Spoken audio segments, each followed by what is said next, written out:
ভাবেন এদেশের নিরাপত্তা কোথায় আছে? এই রাষ্ট্র টিকেই রেখেছে আল্লাহ আর এইখানে 18 কোটি জনগণ। এই জনগণ ক্যান্টনমেন্টের জনগণ নয়, এলিট জনগণ নয়, এই জনগণ ভ্যানওয়ালা, সবজিওয়ালা, শিক্ষার্থী, শিক্ষক, বাংলাদেশের আপামর জনগণ। নইলে এই দেশ থাকে? ভাবেন, ডিজিএফআই হলো বাংলাদেশের তথ্যের এবং গোয়েন্দার প্রাণকেন্দ্র, নিরাপত্তার প্রাণকেন্দ্র। সেই ডিজিএফআই এর সাবেক প্রধান এখন মোদির আশ্রয়ে আছে, মোদির আশ্রয়ে দিল্লিতে ফ্ল্যাটে আছে।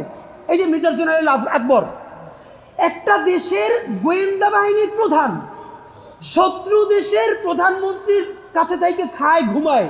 তারা ওখানে কি প্রেম করে? দুই পুরুষ হতে প্রেমও করা যায় না, ওরা সমকামী কিনা আমরা জানি না। তাহলে করে কি? এই বাংলাদেশের তথ্য কোথায় এখন নাই?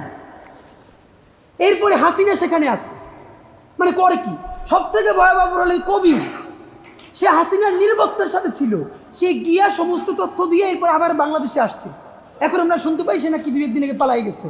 আপনাদের মাধ্যমে জানতে চাই, অসমর্থিত জায়গা থেকে আমরা শুনেছি এই ওয়ারেন্ট জারির একদিন আগে আর্মিকে জানানো হয়েছে আগামীকালকে যেহেতু ওয়ারেন্ট জারি হবে আপনারা তাদেরকে পাস করে দেন, এবং ইতিমধ্যে তাদেরকে সেফ এক্সিট দেওয়ার পরিকল্পনা চলছে।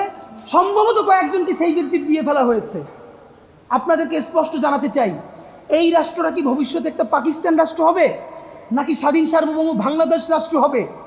এইবার এইটাই চূড়ান্ত সিদ্ধান্ত গ্রহণ করতে হবে। পাকিস্তান আর্মি জনগণকে গ্রো করতে দেয় নাই।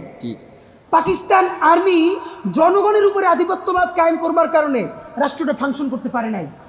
আমরা এখানে আর্মিকে আমাদের দেশপ্রেমিক এবং স্বাধীনতা সার্বভৌমত্বের সব থেকে বড় ভ্যানগার্ড মনে করি।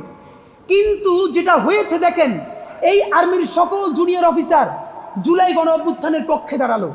যখন আর্মির এই সিনিয়র গণহত্যাকারীগুলো তারা সবাই বসে দেখলো যে জুনিয়র অফিসারদেরকে কথা বলে মানানো যাচ্ছে না, সুতরাং এখন আমরা তাদের পক্ষে গিয়ে তাদেরকে নিরস্ত্র করি।